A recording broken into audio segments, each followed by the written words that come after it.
உயிர்த்தெழுந்த நாளை கொண்டாடி கொண்டிருக்கிறார்கள். நாம் கொண்டாட வேண்டிய ஒரு மிகப்பெரிய ஒரு நாள் இந்த உயிர்த்தெழுதலின் நாள். ஏன் கிறிஸ்தவம் இன்றைக்கும் அநேக ஜனங்கள் ரட்சிக்கப்படுகிறார்கள், அநேக ஜனங்கள் ஆண்டவர் பக்கமாய் திரும்புகிறார்கள் என்று சொன்னால், எந்த மதத்திலேயும் இல்லாதது நம்முடைய மார்க்கத்தில் உண்டு. கிறிஸ்தவம் என்பது மதம் அல்ல, அது ஒரு மார்க்கம். அல்லேலூயா. அதான் என்ன அப்படின்னா, நம்முடைய ஆண்டவர் மரித்தது உண்மை, அடக்கம் பண்ணப்பட்டதும் உண்மைதான். ஆனால் உயிரோடு கூட எழுந்தது அதைவிட உண்மையாக இருக்கிறது. அல்லேலூயா. இதுதான் கிறிஸ்தவத்தில் இருக்கக்கூடிய ஒரு மிகப்பெரிய உன்னதமான ஒரு காரியங்கள். எந்த தெய்வமும் இதுவரைக்கும் உயர்த்திடவில்லை. எல்லா கல்லறைகளும் அப்படியே தான் இருக்கிறது. அதை பூஜை போட்டுக்கொண்டு ஒவ்வொரு வருடமும் பெரிய அளவில் அதை செய்து கொண்டிருக்கிறார்கள். ஆனால் நாம் தான் இந்த நாளை பெருசாக எதுவும் செய்கிறது கிடையாது.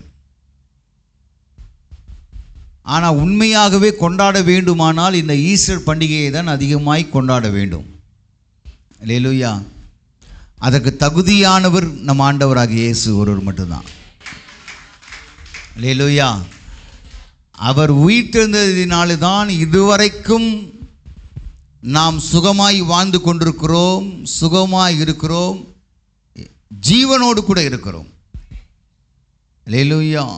ஆகவே அப்படிப்பட்ட ஒரு நல்ல இந்த நாளில் ஆண்டவரை குறித்து கொஞ்ச நேரம் நான் வார்த்தைகளை பேசி கடந்து சொல்ல விரும்புகிறேன்.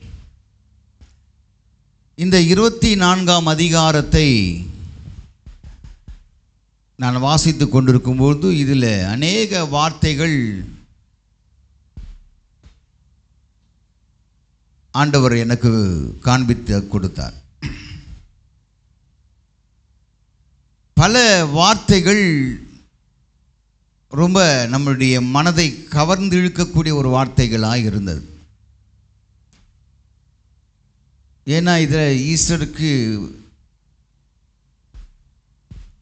வார்த்தை சொல்ல வேண்டுமானால் பல வார்த்தைகள் இருக்கிறது. ஆனால் இன்றைக்கு நாம் வாசித்த இந்த பகுதியிலிருந்து ஒரு 2 காரியங்களை மட்டும் நான் உங்களோடு கூட சொல்லி கடந்து சொல்ல விரும்புகிறேன். இந்த பெரிய வெள்ளிக்கிழமை அன்றைக்கு ஆண்டவர் சிலுவையிலே மரிக்கும் பொழுது சொன்ன வார்த்தைகளை நாம் தியானித்திருக்கிறோம், பல வருடங்கள் தியானித்திருக்கிறோம்.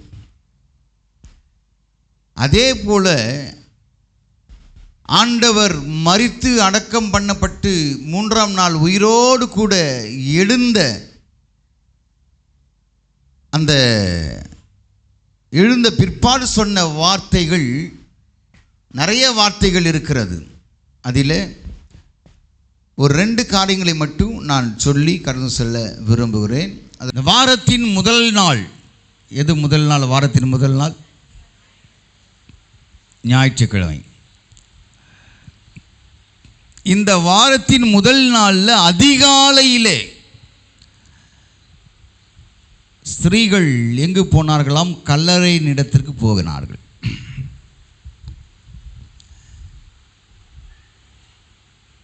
ஆகவே தான் நாம் ஒவ்வொரு வாரத்தின் முதல் நாளிலேயும் ஆண்டவரை ஆராதிப்பதற்காக ஆண்டவர் உருவாக்கின இந்த சபைக்கு நேராய் நாம் வந்து கொண்டிருக்கிறோம். அல்லேலூயா. ஆனால் ஆதியிலே நியாய பிரமாணத்தின் காலத்தில் 7ஆம் நாள் தான் நமக்கு ஓய்வு நாளாக இருந்தது. அந்த 7ஆம் நாளிலே ஆசரிப்பு கூடாரத்தில் வந்து அதன் பிற்பாடு உண்டாக்கின ஜெப ஆலயங்களில் வந்து இன்றைக்கு வரைக்கும் நியாயப்பிரமாணத்தை கடைபிடிக்கிறவர்கள் இன்றைக்கும் 7ஆம் நாள் தான் ஆசரித்து கொண்டிருக்கிறார்கள். அதுதான் சனிக்கிழமை. ஆனால் ஆண்டவராகிய இயேசு மரித்து அடக்கம் பண்ணப்பட்டு 3ஆம் நாள் உயிரோடு கூட எழுந்ததினாலே அந்த நாளை தான் கிருபையின் பிரமாணத்தில் புதிய ஏற்பாட்டின் காலத்தில் நாம் ஞாயிற்றுக்கிழமைகளிலே ஆண்டவரை ஆராதித்து கொண்டிருக்கிறோம். எந்த நாளில் ஆராதிக்கிறோம் என்பது முக்கியமல்ல, ஆனால் எல்லா நாளும் கர்த்தரை ஆராதிக்க வேண்டும் என்பதுதான் ஆண்டவருடைய சித்தம். அல்லேலூயா. ஆக எனக்கு அன்பான தேவனுடைய பிள்ளைகளை, இப்படிப்பட்ட நாளிலே நாம் ஆண்டவரை உயர்த்துவது ஒரு மிகுந்த ஒரு அற்புதமான நாட்களாய் இருக்கிறது. இன்றைக்கு 2 காரியங்களை மட்டும் நான் உங்களோடு கூட சொல்லி நான் துரிதமாய் இந்த ஆராதனையை முடிக்க விரும்புகிறேன். ஆண்டவராகிய இயேசு உயிர்த்தெழுந்த பிற்பாடு தம்முடைய மக்களை பார்த்து சொன்ன 2 வார்த்தைகள், நிறைய வார்த்தைகள் இருக்கிறது. இன்றைக்கு அதில் 2 வார்த்தைகளை மட்டும் நான் சொல்ல விரும்புகிறேன். அதில் முதலாவதாக லூக்கா அதே 24ஆம் அதிகாரத்தில் 17வது வசனத்தில் சொல்லப்பட்டிருக்கிறது. கவனிங்க. 24ஆம் அதிகாரம் 17வது வசனத்தில் சொல்லப்பட்டிருக்கிற ஒரு வார்த்தை. அப்பொழுது அவர் அவர்களை நோக்கி, நீங்கள் துக்கமுகம் உள்ளவர்களாய் வழி நடந்து ஒருவருக்கொருவர் சொல்லிக் கொள்ளுகிற காரியங்கள் என்ன என்று கேட்டார். கவனிங்க. இயேசு உயிர்த்தெழுந்த பிற்பாடு நிறைய காரியங்கள் சொன்னார். உங்களுக்கு சமாதானம். இன்னைக்கு நிறைய பேர் அதான் சொல்லுவாங்க, உங்களுக்கு சமாதானம் உண்டாகுதா. ஆனால் இன்னும் பல காரியங்கள் ஆண்டவர் சீஷர்களை பார்த்து அல்லது தம்முடைய மக்களை பார்த்து சொல்லுகிற ஒரு காரியங்கள். இங்கே ஒரு கேள்வியை கேட்கிறார். கேள்விகள் கூட நிறைய கேள்விகள் இருக்கிறது. உயிர்த்தெழுந்த பிற்பாடு ஆண்டவர் ஜனங்களை பார்த்து அல்லது தம்முடைய மக்களை பார்த்து அநேக கேள்விகளை கேட்டிருக்கிறார். அதிலே முதல் கேள்வி என்று நீங்க பார்த்தீங்கன்னா, சீஷர்களை பார்த்து கேட்கக்கூடிய ஒரு கேள்வி. என்ன கேட்கிறார்? உங்கள் முகங்கள் துக்கமுகமாய் இருக்கிறது என்ன? அல்லேலூயா. அல்லாவிட்டால் ஏன் துக்கமுகமாய் இருக்கிறீர்கள் என்று ஆண்டவராகிய இயேசு தம்முடைய சீஷர்களிடத்தில் கேட்கிறதை நாம் பார்க்கிறோம். சீஷர்கள் என்று சொன்னால் 12 அப்போஸ்தலர்களை அல்ல. நல்ல கவனிங்க. இந்த இடத்துல சொல்லப்படுகிறது எம்மாவு சீஷர்கள் என்று சொல்லப்படுகிறது. கிளையோப்பா மற்றும் இன்னொருவன் பெயர் குறிப்பிடப்படவில்லை. ஒருவேளை குறிப்பிடப்படாவிட்டாலும் இது யாராய் இருக்கும் என்று யூகிக்கும் பொழுது அநேக சரித்திர ஆராய்ச்சியாளர்கள், வேத பண்டிதர்கள் சொல்லுகிற ஒரு காரியம், ஒருவேளை இது லூக்காவாய் இருக்கலாம் என்று யூகிக்கிறார்கள். ஏன் அதை சொல்லுகிறார்கள் என்று சொன்னால் அதற்கு ஒரு வசன ஆதாரங்கள் இருக்கிறது. அதே லூக்கா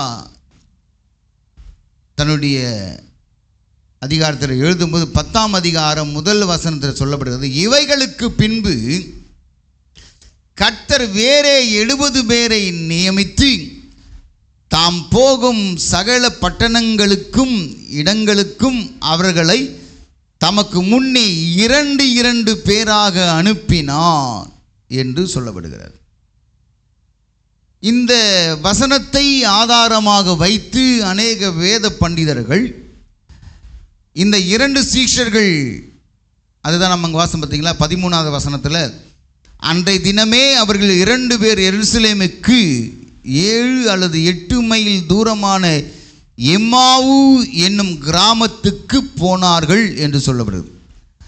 ஆக இந்த 2 சீஷர்களிலே ஒரு சீஷன் கிளையோப்பா, 2வது சீஷன் லூக்கா என்று யூகிக்கப்படுகிறது.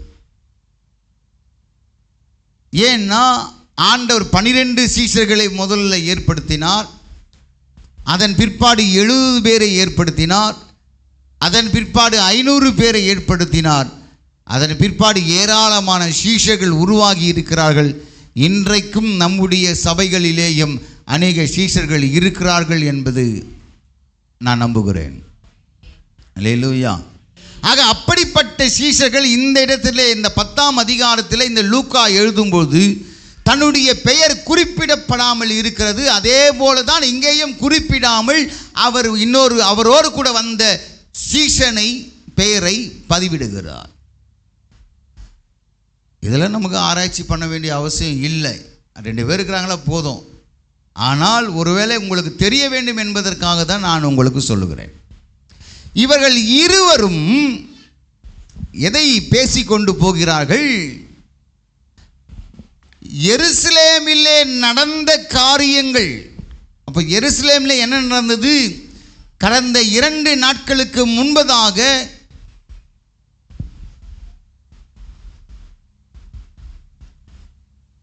அல்லேலூயா, கடந்த 2 நாட்களுக்கு முன்பதாக நடந்த சம்பவங்களை குறித்து இந்த 2 பேரும் அவர்கள் பேசிக்கொண்டு போகிறார்கள். அப்படி பேசிக்கொண்டு உரையாடி கொண்டு போகிறதான இந்த நேரத்தில் அவர்களோடு கூட இயேசுவும் கூடவே வருகிறார். இவர்கள் என்ன பேசுகிறார்கள், எதை பேசுகிறார்கள் என்கின்ற காரியங்களை நினைத்து கொண்டு கேட்டு அவர்களோடு கூட நடந்து கொண்டு வருகிறார். அப்போதான் இவர்கள் பேசுகிறார்கள். 14வது வசனத்தில் இந்த வர்த்தமானங்கள் யாவையும் குறித்து அவர்கள் ஒருவரோடொருவர் பேசிக்கொண்டார்கள். இப்படி அவர்கள் பேசி சம்பாஷித்து கொண்டு இருக்கையில் இயேசு தாமே சேர்ந்து அவர்களுடனே கூட நடந்து போனார் என்று சொல்லப்படுகிறது. அப்போ ஆண்டவரும் இவரோடு கூட போகும் பொழுது அவர்கள் பேசிக்கொண்டு போகிறார்கள். ஐயா, நீங்கள் பேசுகிறது என்ன? உங்கள் முகம் துக்கமுகமாக இருக்கிறது என்ன என்று கேட்கிறார் ஆண்டவர். நல்ல கவனிங்க. இன்றைக்கு அநேகருடைய முகங்கள் துக்கமுகமாக இருப்பதற்கு காரணம் என்ன? இந்த சீஷர்களுடைய முகம் துக்கமாக இருந்ததற்கு காரணம் என்ன? இயேசு மரித்து விட்டார், ஆனால் இப்போ உயிர்த்தெழுந்து விட்டார். ஆனால் இவர்களுடைய எண்ணத்தில் இன்னும் உயிர்த்தெழவில்லை என்று தான் எண்ணிக்கொண்டிருக்கிறார்கள். கவனிங்க, இவர்களுடைய முகம் துக்கமாக இருப்பதனுடைய மூல காரணம் என்ன என்று பார்த்தா, அப்பொழுது இவர்களுக்குள்ளே இயேசு இல்லை. ஏன்னா ஆண்டவர் இருக்கும் பொழுது, உயிரோடு இருக்கும் பொழுது அந்த இயேசுவை குறித்து நம்பினார்கள். என்ன நம்பினார்கள்? அதை குறித்து தான் இங்கே வாசிக்கிறோம். 21வது வசனத்தில் வாசிக்கும் பொழுது, அவரே இஸ்ரவேலை மீட்டி ரட்சிப்பவர் என்று நாங்கள் நம்பியிருந்தோம், இவைகள் சம்பவித்து 3 நாளாகிறது. அல்லேலூயா. இவைகள் சம்பவித்து 3 நாள் ஆகிறது, இதுவரைக்கும் ஒன்றும் நடக்கவில்லை. ஆகவேதான் இந்த சீஷர்களுடைய முகத்தில் துக்கம் இருக்கிறது. இந்த 2 பேரும் துக்கமாய் பேசிக்கொண்டே போகிறார்கள். அப்போதான் ஆண்டவர் கேட்கிறார், நீங்கள் ஏன் துக்கமாய் இருக்கிறீர்கள்? ஏன் உங்களுடைய முகம் துக்கமாய் இருக்கிறது என்று கேட்கிறார். அன்பான தேவனுடைய பிள்ளைகளே, இன்றைக்கு ஒரு மனிதனுக்கு துக்கம் எப்பொழுது வரும்? அந்த மனிதனுடைய வாழ்க்கையில் இயேசு இல்லை என்றால் துக்கம் வரும். அல்லேலூயா. ஒருவேளை ஆண்டவர் உங்களோடு கூட இராவிட்டால், ஆண்டவர் நம்பக்கமாய் இராவிட்டால், நமக்கு துக்கங்கள், பாடுகள், உபத்திரவங்கள் எல்லாமே வரும். எந்த ஒரு மனிதனோடு இயேசு இருக்கிறாரோ, எந்த ஒரு மனிதனோடு ஆண்டவருடைய கரம் இருக்கிறதோ, எந்த ஒரு மனிதனோடு கர்த்தருடைய வல்லமை இருக்கிறதோ, நிச்சயமாய் அவர்கள் எந்த ஒரு சூழ்நிலையிலும் துக்கமுகமாய் இருக்கவே மாட்டார்கள். அல்லேலூயா. 16ஆம் அதிகாரம் 10வது வசனத்தை நாம் வாசிக்கும் பொழுது, மார்க்கில் ஒரு வசனம் சொல்லப்படுது. மார்க் 16 10 சொல்லப்பட்டிருக்கிறது, அவளிடத்திலிருந்து அவர் 7 பிசாசுகளை துரத்தி இருந்தார். அவள் புறப்பட்டு அவரோடு கூட இருந்தவர்கள் துக்கப்பட்டு அழுது கொண்டிருக்கையில். அப்படின்னா எல்லாருமே இந்த 2 சீஷர்கள் மட்டுமல்ல, அப்போஸ்தலர்களும் சீஷர்களும் அநேக ஸ்திரீகளும் அவர்களுக்குள்ளே எப்படி இருக்கிறது? அவர்கள் துக்கத்தோடு கூட இருக்கிறார்கள். ஏன் துக்கத்தோடு கூட இருக்கிறார்கள்? நம்மை ரட்சிக்கிறவர், நம்மை சந்தோஷப்படுத்துகிறவர், நம்மை பாதுகாக்கிற அந்த இயேசு இல்லை, மரித்து விட்டார். ஆகவே துக்கமுகமாய் இருக்கிறார்கள். அன்பு தேவனுடைய பிள்ளைகளே, இன்றைக்கு நம்முடைய வாழ்க்கையில் ஆண்டவர் இல்லாவிட்டால் இந்த துக்கம் கண்டிப்பாக இருக்கத்தான் செய்யும். யோபுவினுடைய புத்தகத்தில் யோபு 5ஆம் அதிகாரம் 10வது வசனத்தில் சொல்லப்பட்டிருக்கிறது. யோபு 5:10 வாசிக்கும் பொழுது, தாழ்ந்தவர்களை உயரத்தில் வைத்து துக்கிக்கிறவர்களை ரட்சித்து உயர்த்துகிறார். அல்லேலூயா. இன்றைக்கு துக்கத்தோடும் துக்க முகத்தோடும் வேதனையோடும் கலக்கத்தோடும் இன்றைக்கு இருக்கிற என் அன்பு தேவனுடைய பிள்ளைகளே, என் ஆண்டவர் நிச்சயமாக இன்றைக்கு அவர் செத்து போன ஆண்டவர் அல்ல, இன்றைக்கும் நம் உள்ளத்திலே நம் நடுவிலே அவர் வாசம் பண்ணி கொண்டிருக்கிறார். நம்முடைய துக்கங்களை என் ஆண்டவர் நிச்சயமாய் மாற்றுவார்.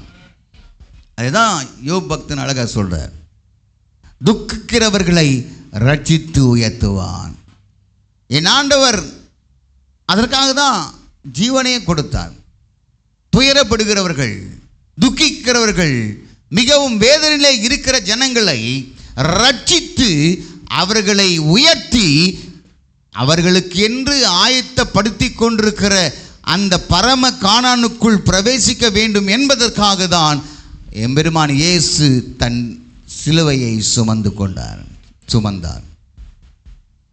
அன்பு தேவ பிள்ளைகளே, அப்படிப்பட்ட துக்க முகத்தோடு கூட இருக்கக்கூடிய உங்களுடைய துக்கங்களை என் ஆண்டவர் நிச்சயமாய் சந்தோஷமாய் மாற்றுவாராக. 119ஆம் சங்கீதம் 92வது வசனத்தை வாசிக்கும் பொழுது 92வது வசனம், உமது வேதம் என் மன மகிழ்ச்சியாய் இராதிருந்தால் என் துக்கத்திலே அமிழ்ந்து போயிருப்பேன்.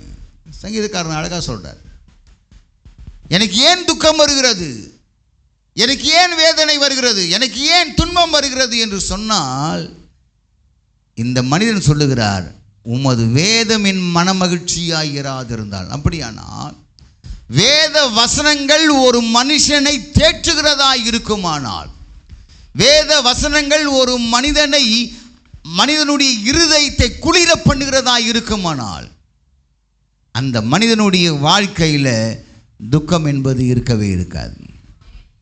எவ்வளவுதான் வேதனையாக இருக்கட்டும், எவ்வளவுதான் பாடுகளாக இருக்கட்டும், அந்த நேரத்தில் நீங்கள் இந்த வேத வசனங்களை வாசித்து பாருங்கள்.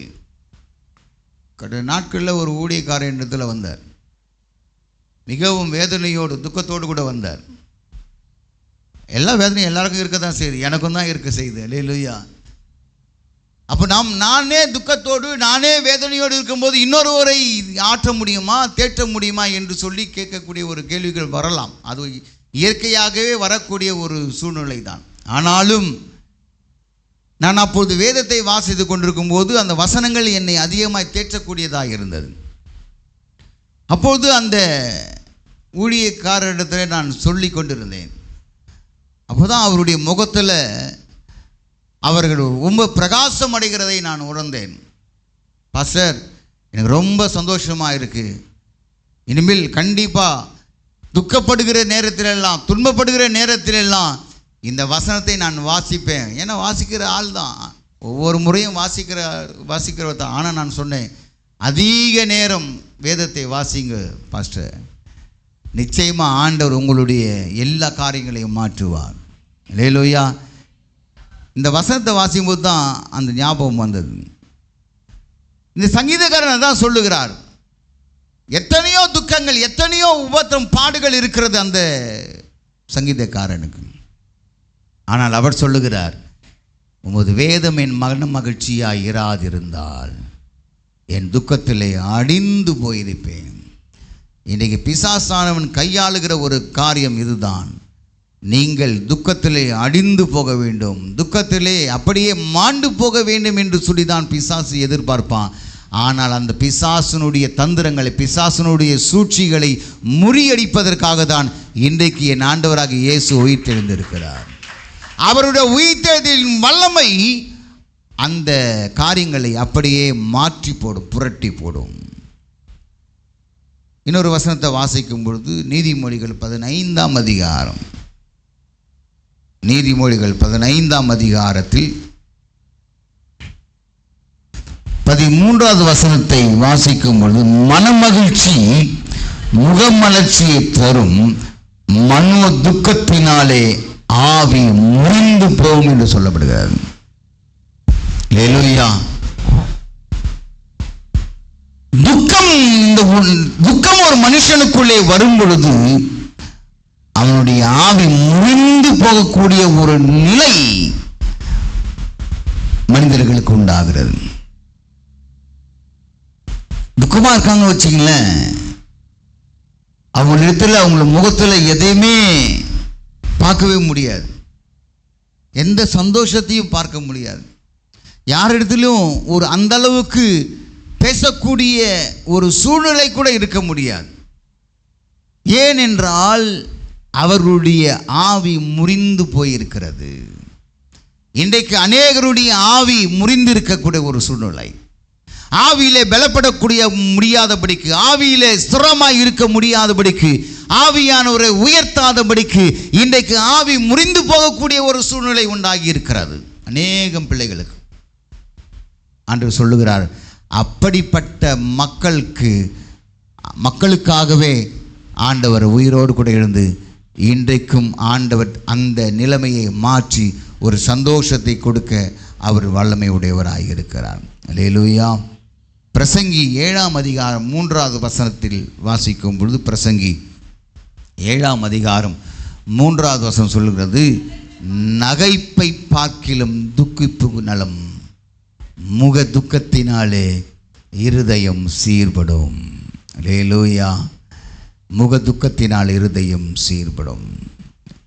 ஏசாயா தீர்க்கதரிசன புத்தகம் 57ஆம் அதிகாரம் 18வது வசனத்தை வாசிக்கும் பொழுது, 57:18, ஏசாயா 57:18, அவர்கள் வழிகளை நான் பார்த்து அவர்களை குணமாக்குவேன், அவர்களை நடத்தி திரும்பவும் அவர்களுக்கும் அவர்களிலே துக்கப்படுகிறவர்களுக்கும் ஆறுதல் அளிப்பேன் என்று கர்த்தர் சொல்லுகிறார். அன்றைக்கு எம்மாவு சீஷர்களுடைய முகத்தை பார்க்கும் பொழுது, இயேசு மரித்து விட்டார், இயேசு இல்லை என்கின்ற அந்த நிலைக்கு அவர்கள் வரும் பொழுது அவர்கள் முகம் துக்கமாயிருந்தது.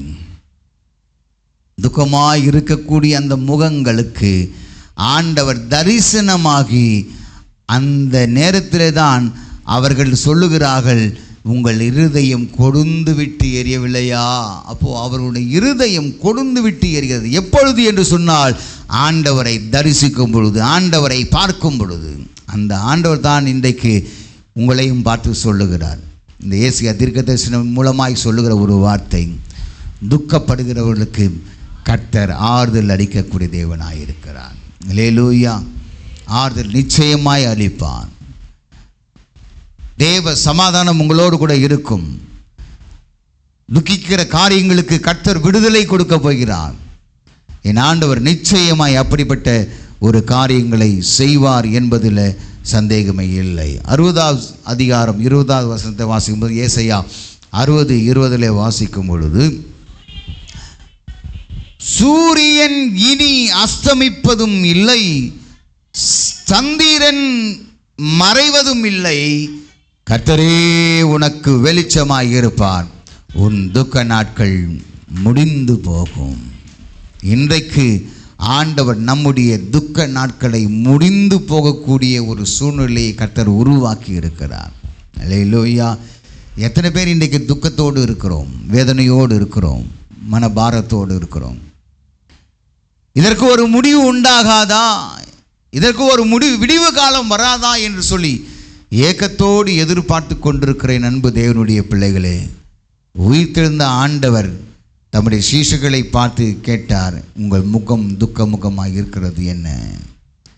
அப்போ ஆண்டவர் அவர்களோடு கூட வசனத்தை சொல்லி வசனத்தை விளக்கி காண்பிக்கிறதான அந்த சூழ்நிலை வரும்பொழுது அப்பொழுதுதான் அவருடைய கண்கள் திறக்கப்படுகிறது. ஒரு மிகப்பெரிய ஒரு விழிப்புணர்வு உண்டாகிறது. அவர்கள் சொல்லுகிறார்கள், அவர்களுடைய இருதயம் கொழுந்து விட்டு எரியக்கூடிய ஒரு நிலை உண்டாகிறது. இன்றைக்கும் ஆண்டவர் உங்களுக்கும் அப்படிப்பட்ட ஒரு காரியங்களை செய்ய போகிறார். இதுவரைக்கும் இருதயம் கொழுந்து விட்டு எரியாத ஒரு சூழ்நிலை. காரணம் என்ன? துக்கம் உங்களுடைய வாழ்க்கையிலே இருதயத்தை அடைத்து கொண்டிருக்கிறது. ஆனால் இன்றைக்கு அந்த துக்கங்களை என் ஆண்டவர் சந்தோஷமாய் மாற்றப் போகிறார். அல்லேலூயா! சந்தோஷமாய் மாற்றப் போகிறார். சங்கீதக்காரரும் சொல்லுகிற ஒரு வார்த்தை 31ஆம் சங்கீதம் 9வது வசனத்தை வாசிக்கும் போது 31, எனக்கு இரங்கும் கர்த்தாவே, நான் நெருக்கப்படுகிறேன், துக்கத்தினால் என் கண்ணும் என் ஆத்துமாவும் என் வயிறும் கூட கருகி போயிற்று. ஒரு மனுஷன் துக்கமுகமாய் இருப்பானானால், ஒரு மனுஷன் துக்கத்தோடு இருப்பானானால் அவனுடைய கண்களும் அவனுடைய ஆத்மாவும் அவனுடைய ஆவியும் சோர்ந்து போகக்கூடிய ஒரு சூழ்நிலை உண்டாகும். அப்படி சோர்ந்து போகக்கூடிய நிலையில் இருக்கக்கூடிய மக்களை பார்த்து தான் ஆண்டவர் சொல்லுகிறார், நீங்கள் எந்த நிலைமையில் இருந்தாலும் என் ஆண்டவர் உங்களுக்கு அந்த நிலையை மாற்றி ஒரு நல்ல ஒரு சந்தோஷமான ஒரு வாழ்க்கையை கர்த்தர் நிச்சயமாய் கொடுக்க போகிறார். 39ஆம் சங்கீதம் 2வது வசனத்திலேயும் சங்கீதக்காரன் பாடும்போது சொல்லுகிறார், நான் மௌனமாகி ஊமையனாயிருந்தேன், நலமானதையும் பேசாமல் அமர்ந்திருந்தேன், ஆனாலும் என் துக்கம் அதிகரித்தது. அல்லேலூயா! துக்கம் அதிகரிக்கக்கூடிய நிலையில் இருக்கக்கூடிய அன்பு பிள்ளைகளே, இன்றைக்கு உங்கள் எல்லாருடைய வேதனைகளையும் கர்த்தர் மாற்றி போட போகிறார். வேதனையோடு வந்திருக்கீங்களா? துக்கத்தோடு வந்திருக்கீங்களா? மன சஞ்சலத்தோடு வந்திருக்கீங்களா? மனபாரத்தோடு வந்திருக்கீங்களா? இன்றைக்கு ஆண்டவர் உங்களுடைய துக்கங்களை மாற்றப் போகிறார். அல்லேலூயா! ஒரு பிரமிப்பு உண்டாக போகிறது. கர்த்தர் நிச்சயமாய் உங்களை அளவில்லாமல் ஆசீர்வதித்து உயர்த்த போகிறார். அது மாத்திரமல்ல, அந்த எம்மாவு சீஷர்களை பார்த்து 2வது ஒரு காரியங்களை கேட்கிறார், ஒரு கேள்வியை கேட்கிறார். அதை குறித்து வாசிக்கும் பொழுது 38வது வசனத்தை நான் வாசிக்கிறேன். உங்களுக்கு சமாதானம் என்றார். 37லிருந்து வாசிக்கிறோம். அவர்கள் கலங்கி பயந்து ஒரு ஆவியை காண்கிறதாக நினைத்தார்கள். அவர் அவர்களை நோக்கி, நீங்கள் ஏன் கலங்குகிறீர்கள்? உங்கள் இருதயங்களில் சந்தேகங்கள் எழும்புகிறது என்ன? நான் தான் என்று அறியும்படி என் கைகளையும் என் கால்களையும் பாருங்கள், என்னை தொட்டு பாருங்கள். நீங்கள் காண்கிறபடி எனக்கு மாம்சமும் எலும்புகளும் உண்டாயிருக்கிறது போல ஒரு ஆவிக்கு இராதே என்று சொல்லுகிறார். அப்போ 2வது ஒரு கேள்வியை கேட்கிறார் சீஷர்களை பார்த்து. அவர் கேட்கிறார், ஏன் கலங்குகிறீர்கள்? ஏன் கலங்குகிறீர்கள்? அப்போ இவர்கள் ஏன் கலங்குகிறார்கள்? முதலாவது, ஏன் உங்கள் முகம் துக்க முகமாய் இருக்கிறது என்று சீஷர்களை பார்த்து ஆண்டவர் கேட்டார். அப்போ ஏன் அவர்கள் துக்கமுகமாக இருந்தார்கள்? இயேசு இல்லை, ஆகவே துக்கமுகமாக இருந்தார்கள். அப்போ ஆண்டவர் அந்த சீஷர்களுக்கு தரிசனமாகின பிற்பாடு அவர்கள் இருதயம் கொழுந்து விட்டு எரிய ஆரம்பித்தது. அவர்கள் பிரமித்து போனார்கள். ஆண்டவர் அவர் வசனங்களை விளக்கி விவரித்து காண்பிக்கும் பொழுது அவர்களுடைய இருதயம் சந்தோஷத்தினால் நிறைந்தது, அல்லது அவர்களுடைய இருதயம் கொழுந்து விட்டு எரிந்தது. 2வதாக ஒரு கேள்வியை கேட்கும்போது கேட்கிறார், ஏன் நீங்கள் கலங்குகிறீர்கள் என்று சொல்லி கேட்கிறார். இன்றைக்கு ஆண்டவர் அதே கேள்வி தான் நம்ம பார்த்து கேட்கிறார். ஏன் கலங்குறீங்க? அப்போ நல்லா கவனிச்சு பாருங்க, ஒரு மனிதன் அவனுக்குள்ளே விசுவாசம் இல்லை என்றால் நிச்சயமாய் கலக்கம் உண்டாகும். அவிசுவாசமாய் இருக்கிறவர்கள் எல்லா நிலையிலேயும் கலங்கி கொண்டுதான் இருப்பார்கள்.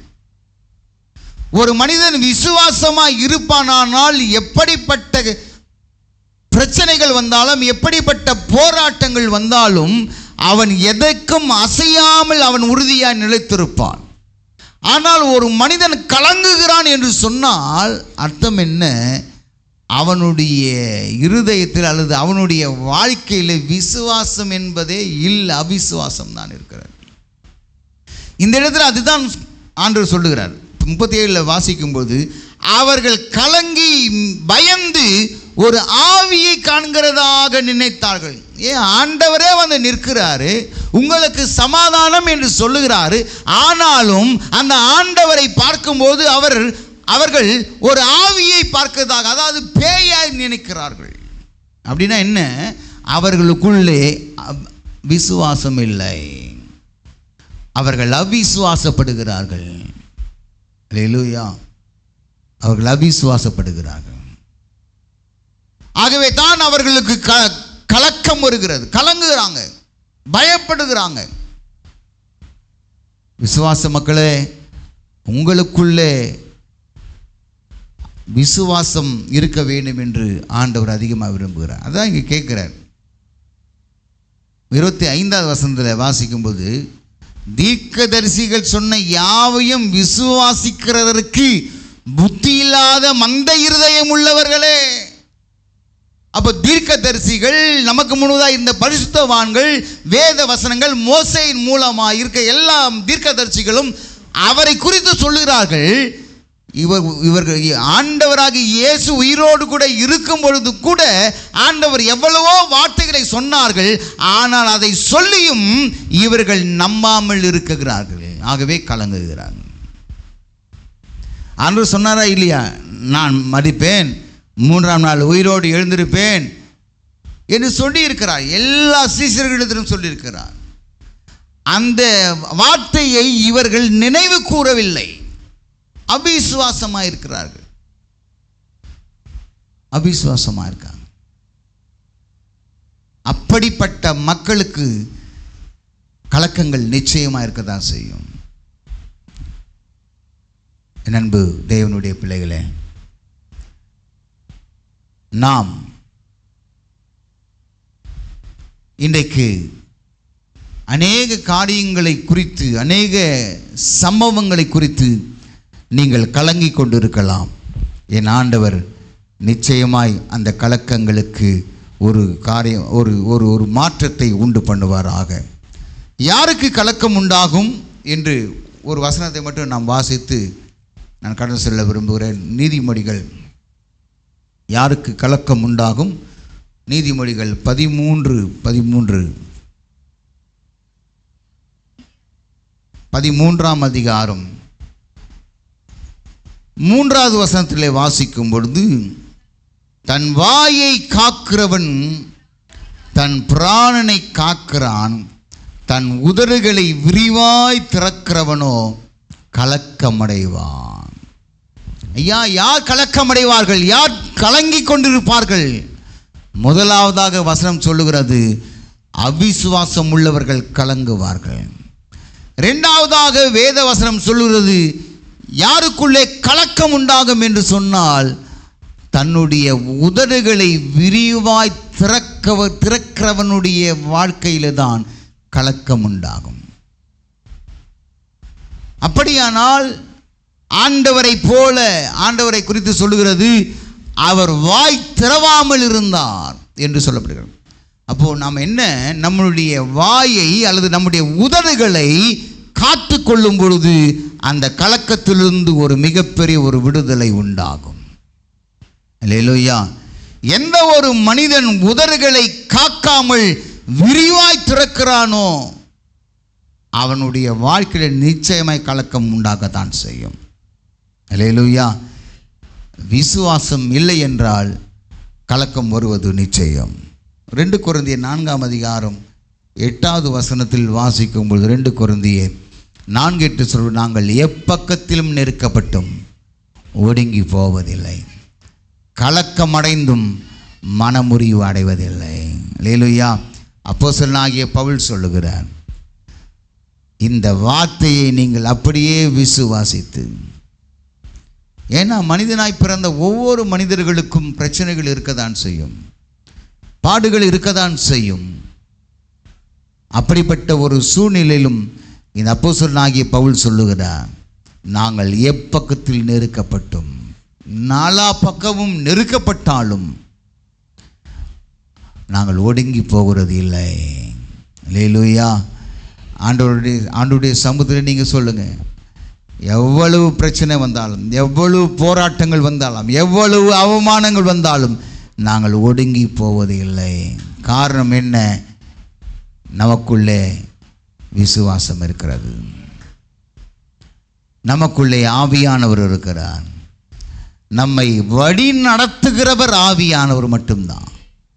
அவருடைய கரத்தை நாம் நம்மை முழுவதுமாய் விட்டு கொடுப்போமானால் ஆண்டவர் நிச்சயமாய் நம்மளுடைய கலக்கங்களை மாற்றி ஒரு மிகப்பெரிய ஒரு சந்தோஷத்தை கொடுக்க அவர் வல்லமையுடையவராய் இருக்கிறார்.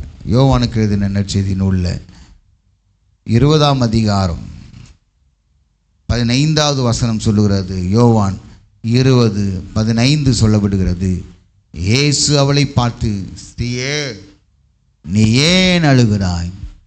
யாரை தேடுகிறாய் என்றார். அவள் அவரை தோட்டக்காரன் என்று எண்ணி, ஐயா, நீர் அவரை எடுத்துக்கொண்டு போனது உண்டானால் அவர் வைத்த இடத்தை எனக்கு சொல்லும், நான் போய் அவரை எடுத்துக்கொள்வேன் என்று சொல்கிறார். நல்லா கவனிங்க. கலங்கி கொண்டு மிகவும் அழுது கொண்டு இருக்கக்கூடிய சீஷர்கள், ஸ்திரீகள் அத்தனை பேர்களையும் ஆண்டவருடைய தரிசனம், ஆண்டவரை அவர்கள் பார்த்த பொழுது அவர்கள் சந்தோஷமடைந்தார்கள்.